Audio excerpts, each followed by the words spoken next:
Terima kasih pemirsa, Anda masih bersama kami di Suara Jakarta, dan pada segmen kali ini kita akan membahas tentang angka pasien COVID di DKI kembali meningkat ya, karena sekarang infonya bahwa penyebarannya sudah di udara yaitu airborne. Dan untuk membahas itu semua sudah bergabung bersama kita di Suara Jakarta yaitu Profesor Wiwin Heruwiono, dokter spesialis paru di Rumah Sakit Persahabatan. Halo Dokter Wiwin, apa kabar? Halo, kabar baik. Ya, ini Dok, kalau kita lihat kondisi sekarang memang angkanya semakin meningkat ya. Dan sekarang informasinya bahwa penyebaran COVID-nya itu sekarang melewati udara, yaitu airborne. Ini penjelasannya seperti apa, Dok? Ya, memang akhir-akhir ini kita diinformasikan bahwa sekarang ini penularannya sudah bukan droplet lagi, tapi sudah melalui udara ya, melalui aerosol. Ya, karena apa? Karena dari beberapa penelitian di luar negeri itu terbukti memang tidak saja droplet, tapi juga aerosol juga bisa menyebabkan penularan ya. Nah, ini kan juga akan mempengaruhi bagaimana sikap kita menghadapi penyakit ini ya. Kalau dulu kita mungkin cukup hanya dengan masker ya, kemudian tidak bersentuhan ya, tidak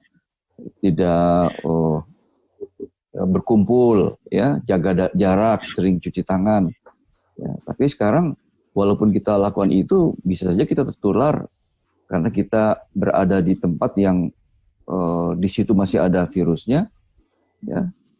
Tapi kita tidak mengetahui bahwa di situ ada virus, ya. Walaupun kita sudah melakukan protokol kesehatan, ya. Karena virusnya sudah berada di udara terbuka mungkin itu, karena dia bisa bertahan di situ. Nah, itu yang kita khawatirkan, ya. Tapi WHO belum secara jelas betul mengatakan ini bisa ditularkan melalui udara. Jadi kita sebetulnya juga masih dalam perdebatan apakah memang demikian ya. Tapi memang bagaimanapun apakah itu ditularkan melalui udara atau hanya dari droplet, tetap kita harus waspada ya, tetap harus waspada, tetap menggunakan masker, sering cuci tangan dan jaga jarak. Mungkin itu yang bisa kita lakukan ya. Namun kalau kita lihat dengan kondisi saat ini, pemerintah juga memperlakukan hingga saat ini PSBB. Kalau kita lihat di jalanan sekarang, dokter, tidak tampak seperti PSBB karena terlihat normal. Jalanan tetap macet di mana-mana, restoran, kafe buka seperti biasanya, orang sudah berkumpul kembali, dan tadi juga ada informasi penyebaran dari udara.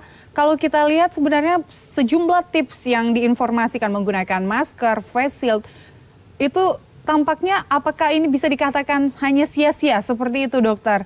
Karena kalau menyebar di udara, bagaimana kita cara menghindarinya? Ya, tidak bisa dihindari karena memang pemerintah sudah memberikan, sudah membuka ya, tidak seperti dulu ya, sudah kegiatan bisnis ya, kegiatan aktivitas masyarakat, baik itu pekerjaan ya, kemudian juga usaha dagang dan lain sudah mulai dibuka ya. Tentunya akan lebih banyak orang berada di masyarakat ya. Nah, itu memang akan meningkatkan kemungkinan penularan ya. Tetapi penularan tersebut lebih banyak dikatakan, ini juga menurut penelitian, lebih banyak justru di tempat-tempat yang tertutup. Ya. Yang tertutup ya, bukan di udara yang terbuka, tapi tertutup seperti di restoran, kemudian di tempat-tempat yang ventilasinya hanya di situ saja. Ya, dan di situ banyak sekali orang tidak menjaga jarak. Justru lebih banyak didapatkan dari situ, bukan di ruang terbuka ya, walaupun dikhawatirkan sekarang virus sudah berterbangan di udara terbuka ya. Jadi makanya bagaimanapun ya, kalau kita tetap ya tetap waspada dengan menggunakan masker. Ya, sekalipun udara terbuka sudah ada virusnya, kita tetap bisa terhindar dari hisapan udara yang mengandung virus. Demikian. Tapi kalau kita berada di ruang tertutup, ya dengan menggunakan AC, ya di situ banyak sekali orang, apalagi tidak memakai masker, jaraknya berdekatan, itu justru lebih tinggi penularannya ketimbang kita berada di udara yang terbuka. Ya.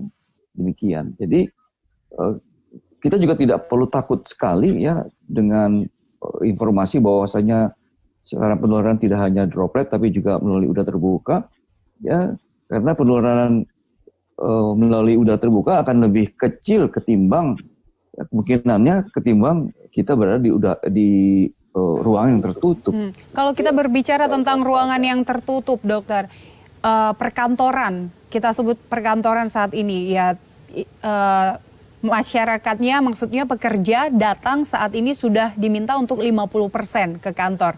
Dan kondisi ruangan tidak dipastikan juga ventilasi bisa terbuka terus seperti itu. Nah ini apakah memang justru tempat-tempat seperti ini justru lebih berbahaya dokter? Lalu solusinya bagaimana? Karena kan udara, tadi kita ngomong di udara. Ya, ini yang jadi masalah kita saat ini ya. Kita dengan informasi bahwasanya virus itu sekarang sudah berterbangan, bukan hanya di droplet yang jatuh ke lantai, ya yang berada di meja, kemudian di tempat-tempat yang bekas ya kita berbicara kemudian dia jatuh di situ, tapi sudah berterbangan udara. Nah ini justru memang kita harus lebih memikirkan lagi ke depannya untuk ruang-ruang tertutup ya, yang sirkulasinya kembali di situ lagi dan menggunakan AC ya.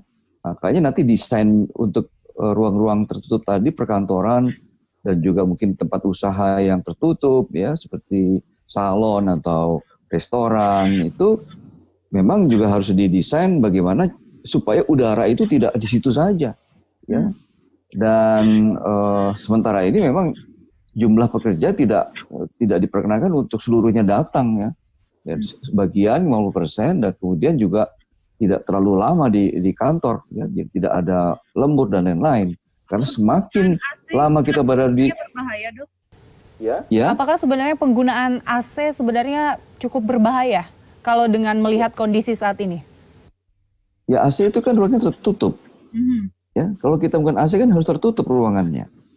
Ya, sehingga memang udaranya hanya bersirkulasi di situ saja. Nah, ini akan berpotensi untuk menularkan lebih mudah kepada orang-orang yang berada di ruang tersebut. Ya ketimbang kita berada di luar udara terbuka. Ya, demikian. Dokter, untuk virus ini yang paling berbahaya bagi penderita infonya untuk diabetes dan jantung juga asma. Nah, ini bagaimana penjelasannya, Dok? Mengapa demikian? Ya, memang kita mengetahui bahwasanya penyakit-penyakit komorbid tersebut ya, diabetes, kemudian penyakit jantung, ya, darah tinggi, kemudian asma, juga PPOK itu dasarnya sebetulnya adalah memang penyakit tersebut menyebabkan imunitas seseorang itu lebih rendah.